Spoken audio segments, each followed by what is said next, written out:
Olá, pessoal. Hoje a gente vai continuar, né, os nossos conteúdos. Nesse novo módulo, os nossos encontros se tratarão sobre o conteúdo da dinâmica das populações na rede global. Então, a gente vai estudar um pouco sobre as teorias demográficas, né, que vocês já devem ter ouvido falar lá atrás, no ensino fundamental de vocês, mas que agora a gente vai rememorar, né, vai relembrar de uma forma mais incisiva, mais pontual, a fim de que vocês realmente possam aprender da forma mais concisa possível, tá certo? Então vamos lá.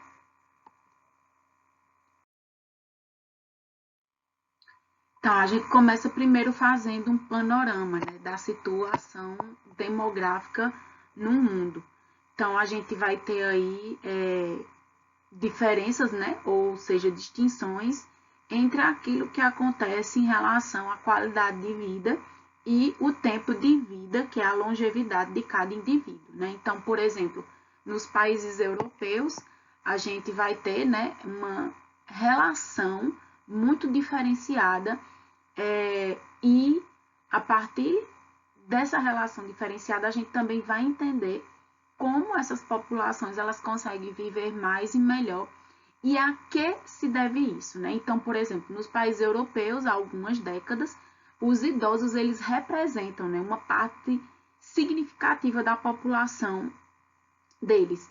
Então, uma parte dos investimentos em serviços públicos leve em conta os interesses desse grupo, ou seja, quanto mais idosa a população, mais requer investimento estatal para que essa população idosa tenha uma qualidade de vida melhor, né? Ou seja, por que isso? Porque ela precisa de maiores cuidados, precisa de maiores atenções.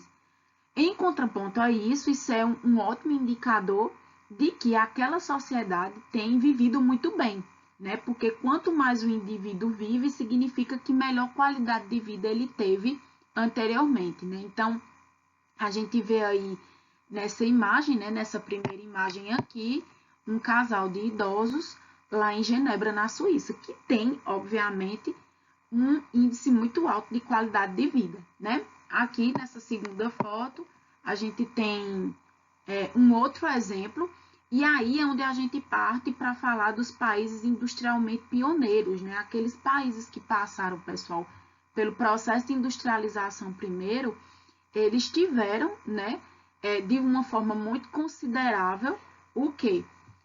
Eles conseguiram ter um avanço na tecnologia primeiro e na qualidade de vida, né? A população conseguiu se empregar mais e melhor e também conseguiu viver mais e melhor. Por quê? Porque as condições de trabalho elas foram mudadas e aí, consequentemente, anos depois a gente veio ter aí, né?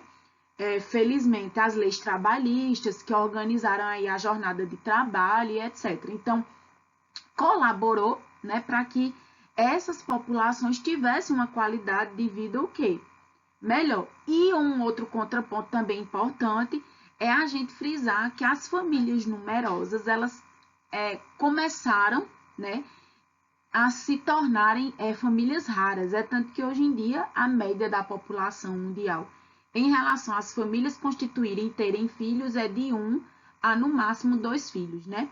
Óbvio que existem as exceções, mas a regra tem sido isso a nível de população mundial. Então a gente pode ver aqui, inclusive nesse exemplo, né, que essa família aqui é uma família que está na Colômbia Britânica, né, o Canadá, e é uma família que só tem um filho, né? Então a gente já vê aí essa inserção dessa modificação nos padrões do quantitativo familiar. E isso também é resultado, né, desse processo de industrialização que os países sofreram e da modificação da quantidade familiar. Por quê? Porque induz-se que uma família muito numerosa requer, né, se faz necessário mais recursos financeiros, né, para que essa família ela consiga viver bem. E se você tem menos filhos, você consegue dar mais assistência, bem como o Estado consegue também dar mais assistência. E aí onde a gente vai cair nas medidas dos métodos contraceptivos, né, que anos mais tarde também veio a fazer com que a gente tivesse o chamado planejamento familiar. mas isso aí é assunto para a gente falar mais lá na frente. Vamos lá. Então, a gente falou ali de uma relação de países desenvolvidos, países que pioneiramente se industrializaram, né? Ou seja, passaram pelo processo de industrialização primeiro.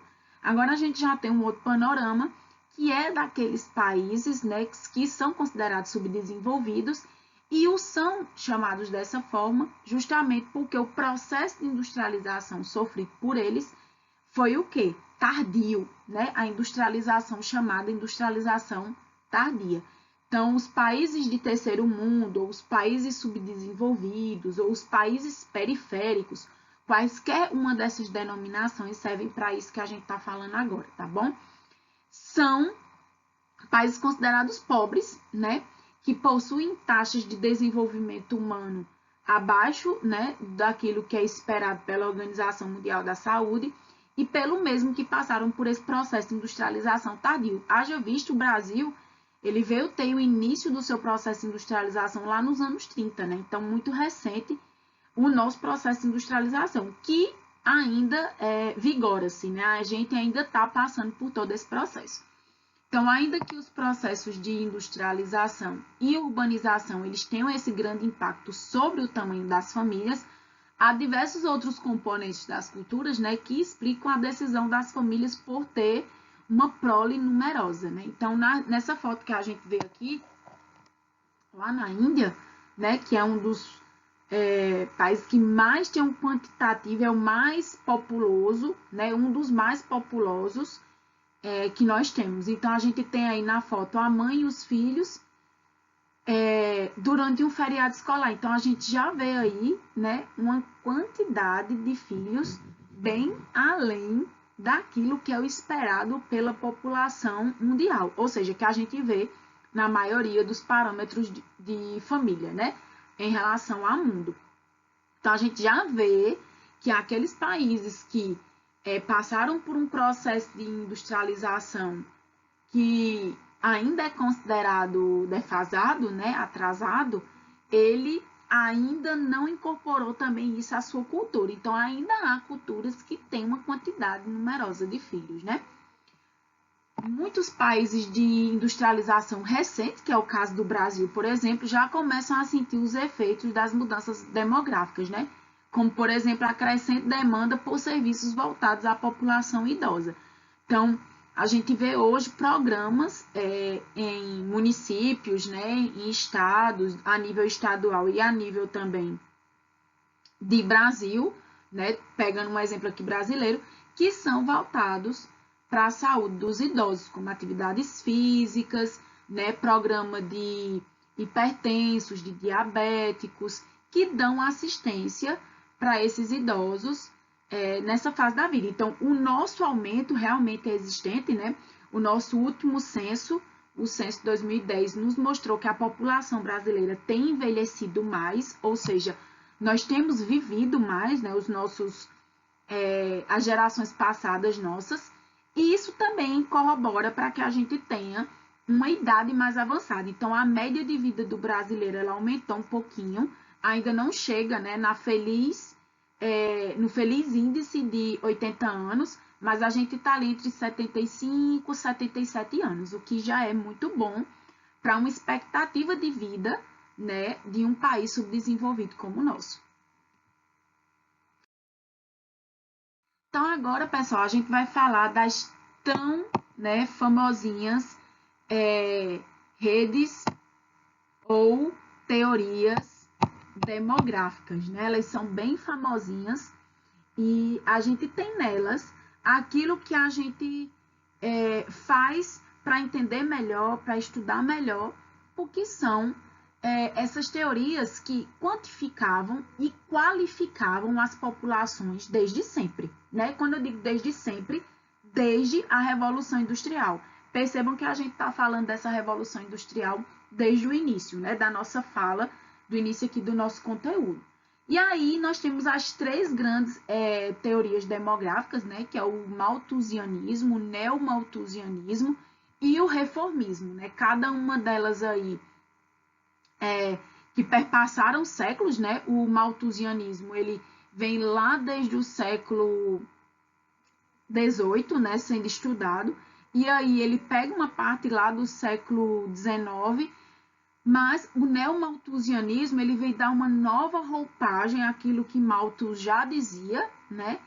E lá no século XX ela tem esse novo nome, né? Neomalthusianismo, neo que vem de novo. Então, uma nova roupagem, um novo pensamento pós Segunda Guerra Mundial, né? Então, pós Segunda Guerra a gente tem uma revalorização dessa inclusão de entendimento, né, dessas teorias. E ainda no final do século XX, a gente vem ter o reformismo, que também vem ter uma nova classificação. Então, eu aqui dividi para vocês essas teorias em alguns questionamentos, em alguns apontamentos, tá certo? Em alguns momentos vocês vão ver que eu vou estar fazendo uma pergunta para a gente ter essas respostas em detrimento de cada uma dessas teorias, tá certo? E em alguns outros momentos a gente vai ter o quê? Algumas provocações, alguns apontamentos para a gente entender melhor, da melhor forma possível, essas teorias que são tão importantes e que caem sempre tanto lá no nosso Enem, tá certo? Ou em quaisquer outros testes que vocês venham a fazer. Mas aqui a questão principal, pessoal, é que vocês consigam entender como é que os estudos demográficos são realizados hoje, né? E como eles iniciaram.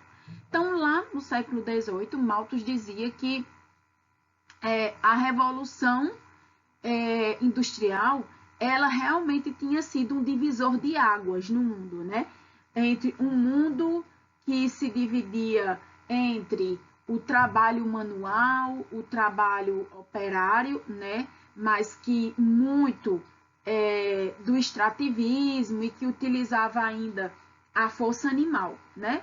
E aí, a partir dessa revolução industrial, a gente tem uma mudança nos padrões de trabalho, de execução desse trabalho, de produção e também de como nós nos comportaríamos com o produzir, né? Como é que a gente conversaria com essa nova forma de trabalho. E isso resultou também em mudanças no quantitativo populacional, porque as mulheres também agora entravam no mercado de trabalho, né, mesmo que ainda de forma incipiente, e as crianças também trabalhavam, né, nessa época. Por isso que foi tão importante posteriormente a reforma trabalhista, porque criança, né, não tem idade para trabalhar, a criança tem idade para estudar, né? O único empenho e desenvolver de trabalho de uma criança deve ser em relação aos estudos. Então, vamos lá. Quando aconteceu o malthusianismo, né? A gente já viu que aqui no século XVIII, né? A partir da Revolução Industrial Inglesa, né? Que mudou esses padrões, certo? O neomalthusianismo e o reformismo a gente fala posteriormente. Então, o malthusianismo aconteceu quando? Aconteceu na Revolução Industrial Inglesa. E em qual contexto demográfico, né? Qual era o contexto demográfico dessa época? Vamos lá. De êxodo rural e de urbanização, né? Então, êxodo rural e urbanização com a queda da taxa de mortalidade nas cidades, aumentando assim o quê? A demografia, né? Aumentando a quantidade populacional. Se a gente tem uma queda, pessoal, é proporcional, né? Se a gente tem uma queda na taxa de mortalidade, significa que a gente vai ter um aumento demográfico. Por quê? Porque menos pessoas estão morrendo. E aí, uma outra coisa importante a se salientar é essa questão do êxodo rural, né? As famílias estavam saindo da zona rural, das fazendas, né?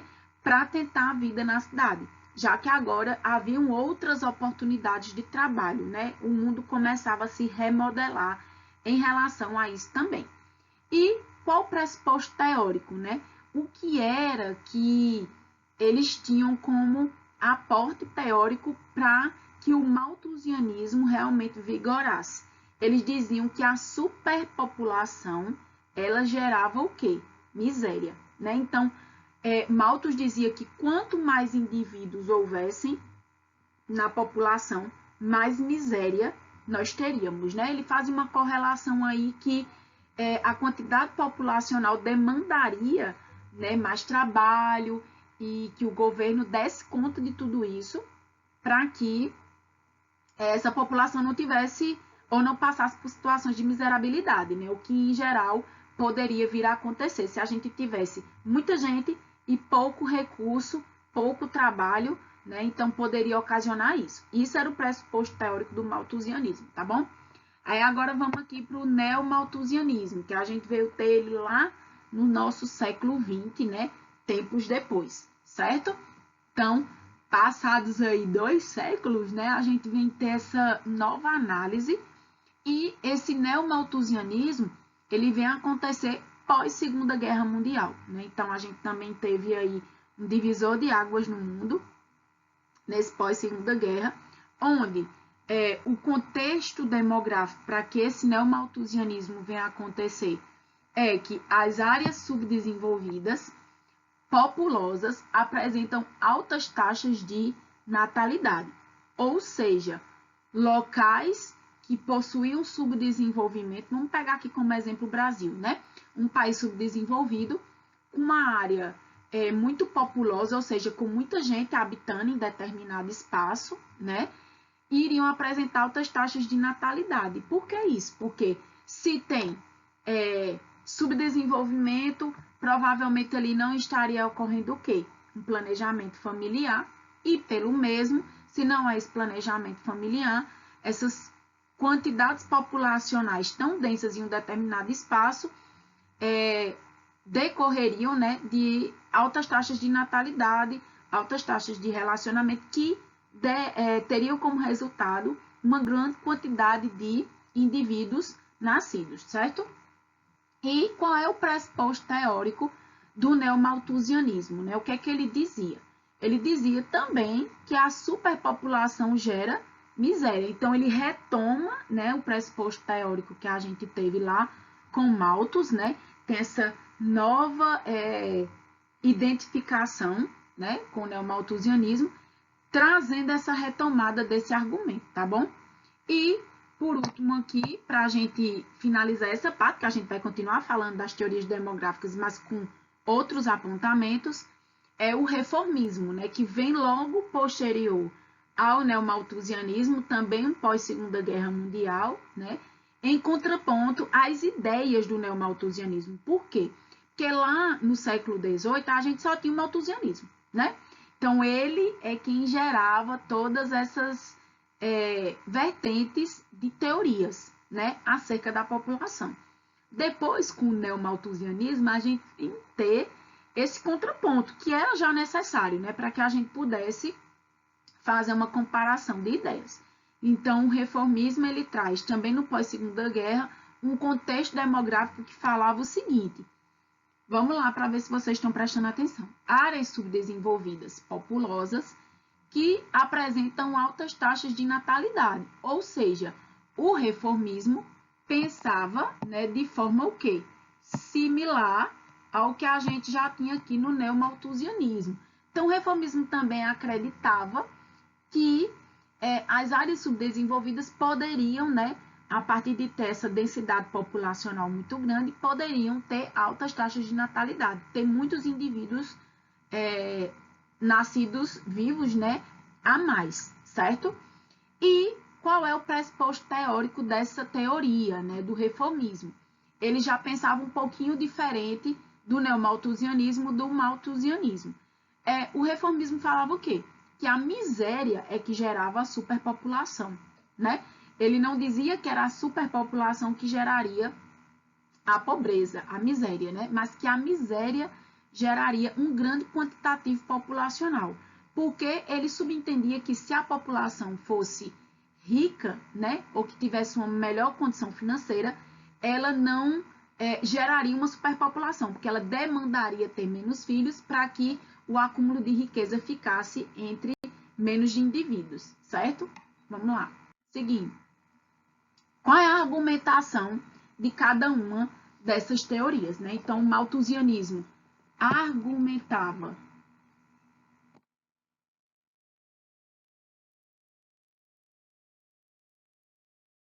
Então, pessoal, o malthusianismo, né? Ele argumentava o quê? Ele argumentava que a população cresce em progressão geométrica, que é a tal da PG, que a gente aprendeu lá atrás, certo? enquanto os alimentos crescem em progressão aritmética, PA. A gente já viu falar um pouquinho disso aí, né? Lá atrás, no nosso ensino fundamental. Então, a tão famosa PG e PA que a gente aprendeu lá no nosso ensino fundamental.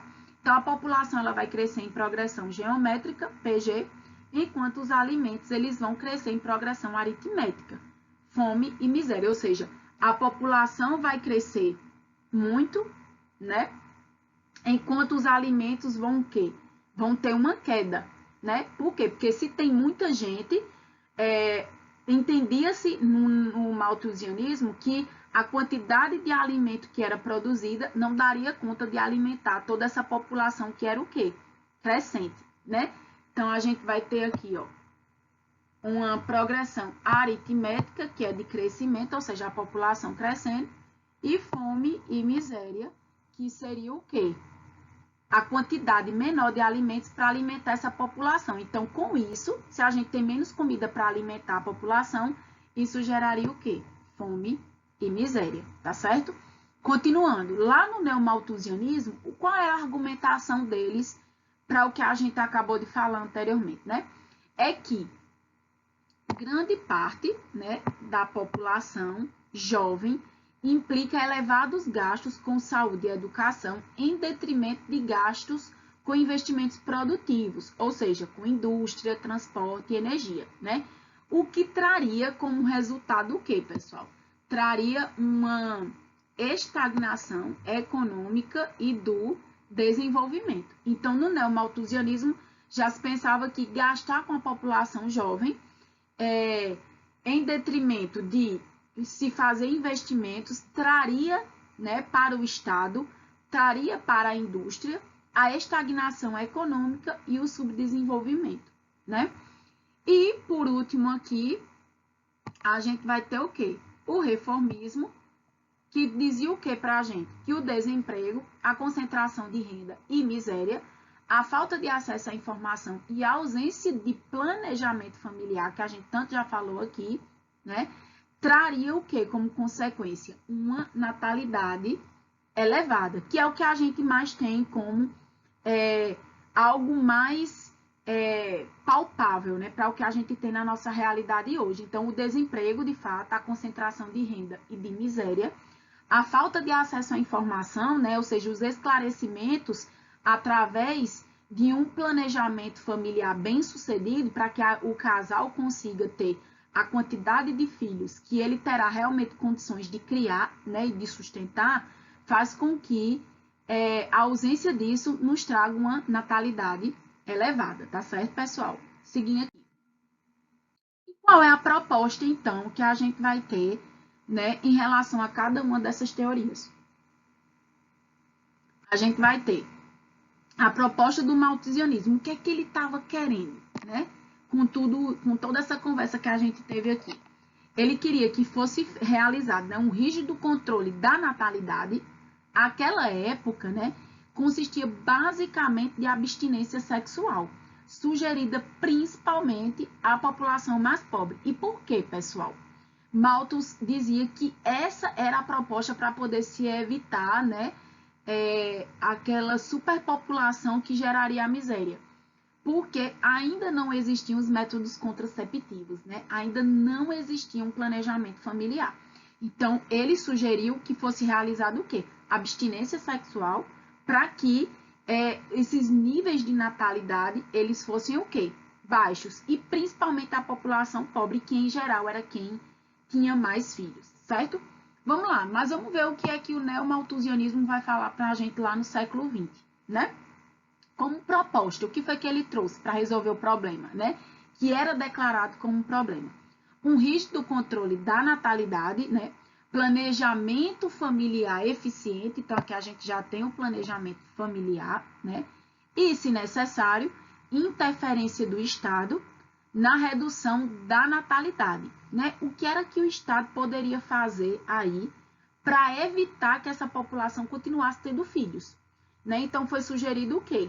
Multas, a legalização do aborto e a esterilização forçada desses indivíduos da população. Então, o Estado poderia intervir. Essa era a sugestão do novo parâmetro do neomalthusianismo, né? Que a população ela fosse, através do Estado, né, incentivada, entre aspas, né, a ser multada, a que, através da legalização do aborto, não houvessem, né, esses novos nascimentos e ainda por cima a esterilização forçada.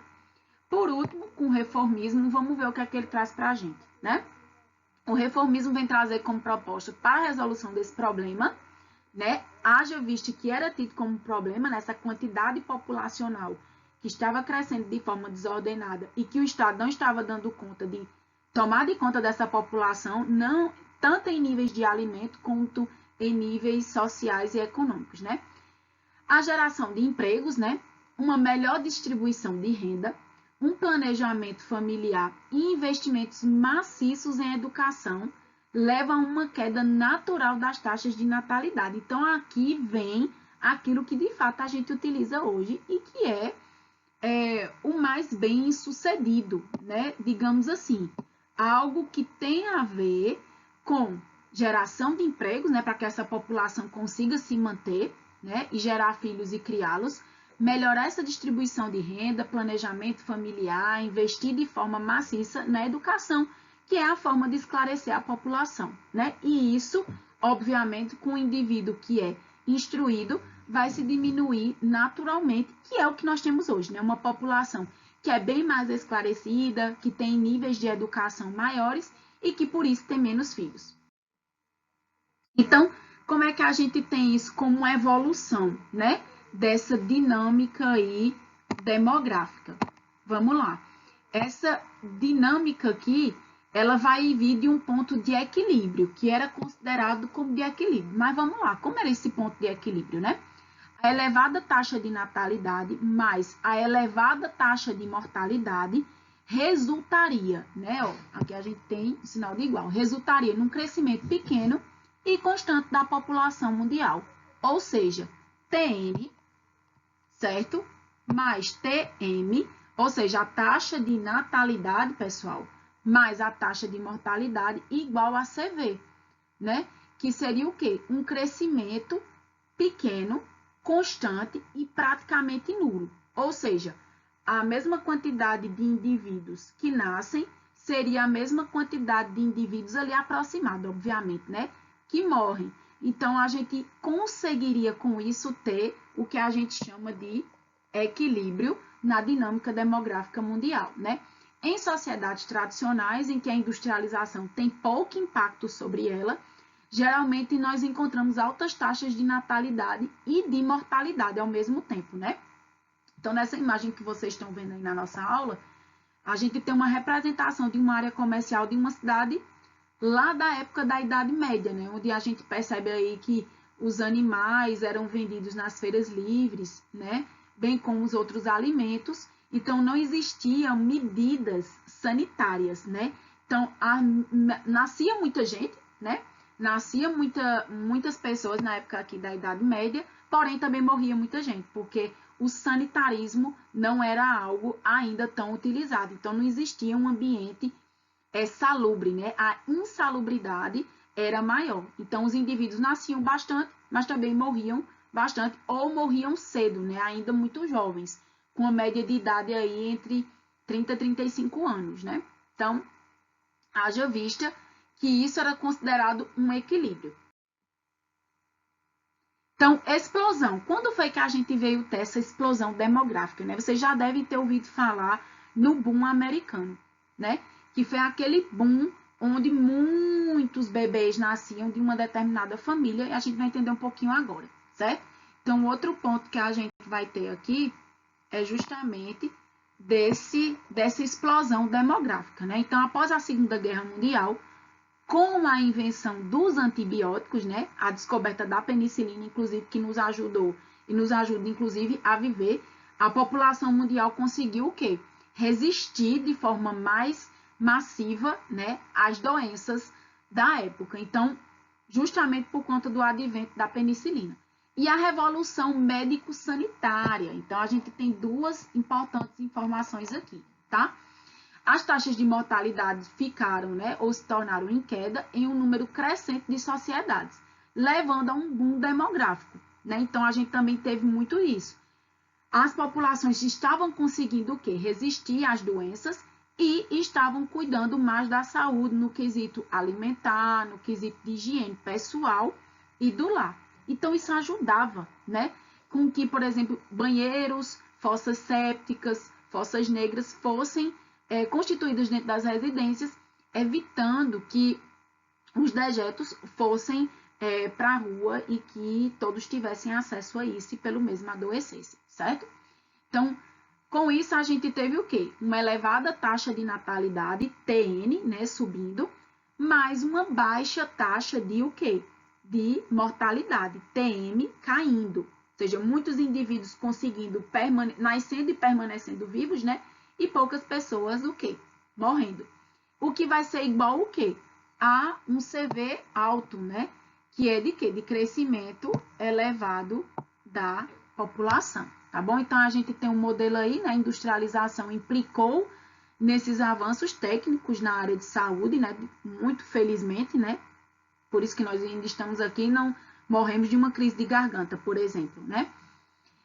Com a amoxicilina e todas as outras inas que vieram após a penicilina, contribuindo, assim, para a redução da taxa de mortalidade. E existe também aquilo que a gente vai chamar de transição, né? Então, como é que a gente tem isso? A gente saiu lá daquilo que era o quê? Uma queda, né? Depois a gente veio... Queda não, um equilíbrio, né? A gente tinha aí tantos que nasciam quanto os que morriam. Depois a gente veio... Depois do equilíbrio, a gente vem para uma explosão, né? Dessa população que consegue permanecer viva. E depois, transição, onde a gente tem o quê? Alguma mudança, vamos saber qual foi.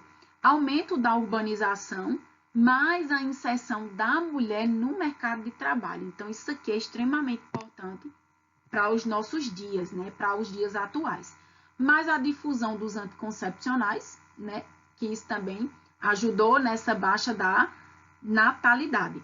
Mas o alto custo de criação dos filhos nas cidades, né? Estima-se, por exemplo, que para se criar um filho numa cidade, né, a um alto custo que chega em geral entre 500 mil até 1 milhão de reais, né, ao longo da vida, obviamente.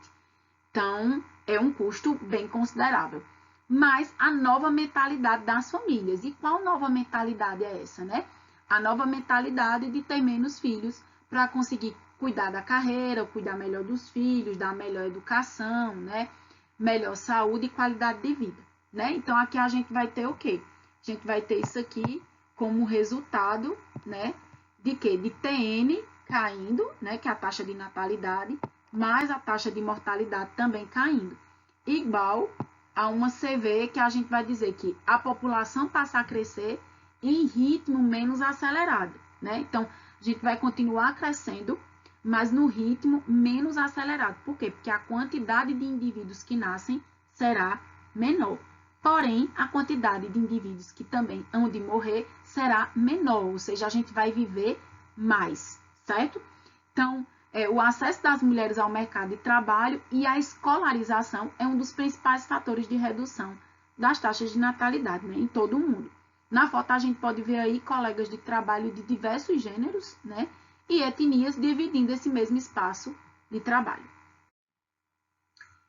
E aqui o que a gente vai chamar, ó, de novo equilíbrio, né? Então, a gente tem nessa evolução da dinâmica demográfica, a gente viu equilíbrio, depois a gente viu explosão, depois a gente viu o quê? Uma fase de transição, e agora a gente explicita a quarta, que é o quê?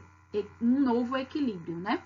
Então, uma queda ainda maior da natalidade, né? Por vezes abaixo da taxa de reposição, ou seja, nasce cada vez menos indivíduos ou não nascem, né? Os casais decidem não ter filhos, e aí morrem os indivíduos e não estão nascendo mais indivíduos, né? Quando a gente fala que abaixo da taxa de reposição, significa exatamente isso, tá? Mas a queda da mortalidade, né? Avanços na medicina, nos diagnósticos e nos tratamentos, né? Então, com isso, grande queda no crescimento vegetativo esse crescimento vegetativo, que é justamente o CV que a gente vem falando desde o início, né? É o que a gente mais tem tido e esse, de fato, é o nosso novo equilíbrio, é a nossa forma de dinâmica demográfica mundial atual, né? Onde a taxa de natalidade ela é baixa e, por vezes, ela nem é reposta, né? Esses indivíduos nem estão nascendo porque os casais não estão querendo mais, né, ter filhos. E com a taxa de mortalidade também baixa, justamente por conta desse avanço, né, da medicina, esse avanço da ciência, de diagnósticos, de tratamentos, certo? Tendo aí um CV que a gente vai considerar até negativo, né, que é um crescimento vegetativo negativo. Então, quando a taxa de mortalidade ela é maior que a taxa de natalidade, o crescimento vegetativo ele vai ficar negativo, né? Gerando um decréscimo da população mundial. É por isso, pessoal, que alguns países, como por exemplo Canadá, né, a citar o exemplo porque é bem atual, ele aceita migrantes, né? Por quê? Porque a sua população justamente passa por esse período agora de novo equilíbrio, onde a taxa de natalidade dos canadenses é cada vez o quê? Menor, né? Ou seja, a taxa de mortalidade lá tem sido maior do que a taxa de natalidade e o crescimento vegetativo deles tem sido negativo há muitos anos. Então, eles têm aceitado muitos migrantes, né, de outros países justamente por esse motivo, como uma forma de aumentar novamente a população do Canadá, tá certo? Então, aqui a gente tem um outro exemplo também. A China, né, é um país que controla a natalidade de forma bastante rígida, coisa que não é mais, tá, pessoal? Eu trouxe aqui só como exemplo porque a China, durante muitos anos, né, fez isso. Com um regime autoritário, né, razão pela qual apresenta uma população hoje muito envelhecida. Ainda que isso não reflita uma substancial melhoria nas condições de vida dessa população, né? Então, a gente aí tem um exemplo dessa família chinesa. Aqui, quanto às pirâmides etárias, é só para vocês verem mais ou menos aí as diferenças, né, em lugares como o Níger e o Japão, onde no Japão a gente tem homens e mulheres com mais de 65 anos, porém a quantidade maior da população é de quê? Entre 15 a 64 anos, né, população ativa aí. E no Níger, as populações maiores são as populações entre 0, ou seja, daqueles que nasceram até os 64 anos. É bem aproximado, né? Entre jovens e aqueles que estão, crianças jovens e os que estão entrando na fase de envelhecimento. Aqui na Angola, a gente tem algo bem parecido com o Níger, né? Onde as populações mais jovens são as populações que ainda têm a maior quantidade populacional e as populações aqui, ó, com mais de 65 anos, ou seja, bem pequena, né? Ou seja, a qualidade de vida é muito baixa. Por isso que a gente tem uma população idosa, o quê? Caindo aqui, ó. Vejam através do que a gente tem explicitado aqui no gráfico. Bem como no Brasil, que a gente ainda tem uma população idosa pequena e a nossa maior população aqui é aquela em idade de trabalho, né? Entre 15 e 64 anos, que são os jovens e considerados a população economicamente ativa. Então, toda vez que a gente tiver na parte aqui da faixa etária de idosos, né, nas nossas pirâmides etárias, uma quantidade bem pequena, pessoal, significa que a população desse país, ou dessa cidade, ou desse estado, está vivendo pouco, né? Então, isso é um índice ruim, porque significa que faltam investimentos para que essa população consiga viver mais e melhor. Aqui na China, a gente também tem um caso parecido, né, em relação ao Brasil, em relação à população entre 15 e 64 anos. E a população também até 65 anos ainda pequena. No Canadá, a gente já tem um aumento, né, principalmente das mulheres mais idosas a partir de 65 anos. E a situação se assemelha ao Brasil e à China em relação a ter uma população economicamente ativa maior, né, com quantidade maior de indivíduos entre 15 e 64 anos. Aqui só para a gente entender um pouquinho, pessoal, sobre essas questões de migrações e xenofobia, né? Ou seja, xenofobia, o preconceito contra pessoas de nacionalidades e etnias diferentes. Então, a gente vai ter aqui pessoas que migraram, né, e que morreram às portas das fronteiras com países europeus. Então, a gente vê muito como a xenofobia ela tem tido esse aumento, né? Então, aqui onde está amarelo, a gente tem a União Europeia, fronteiras com a Europa, a gente tem aqui esses risquinhos aqui, né? Roxo e vermelho. E onde tem esses pontinhos pretos que vocês estão vendo aí é o pós-fronteira. Então, pré-fronteira, né, é toda essa parte verde que está circulando aqui a União Europeia.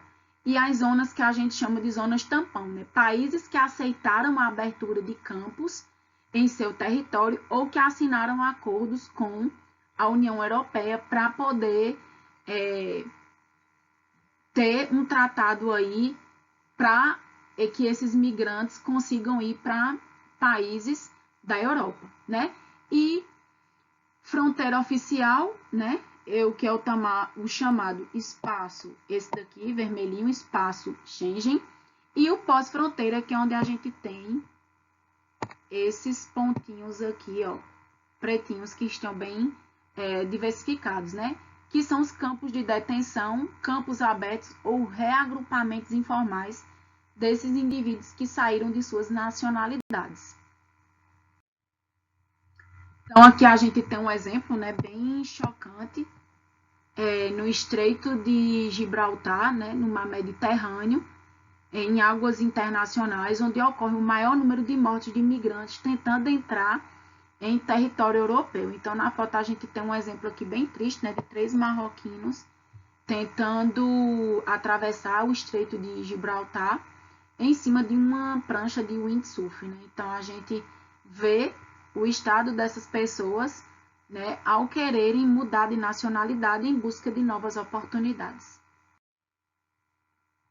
Aqui nas Ilhas Canárias, né, que são parte do território espanhol e que por isso também atrai muitos migrantes, né, que tentam atravessar o trecho do oceano para chegar às costas dessas Ilhas Canárias. Então, na foto aqui a gente tem um integrante da Cruz Vermelha, né, que auxilia um grupo, né, que foi interceptado durante a travessia pela Guarda Costeira Espanhola. Então, a título de vacinar esses indivíduos, né? E aí a gente vem com aquilo que sempre choca muito, né? Por que de tanta xenofobia? Então, aqui a gente tem um cartaz que mostra bem isso, né?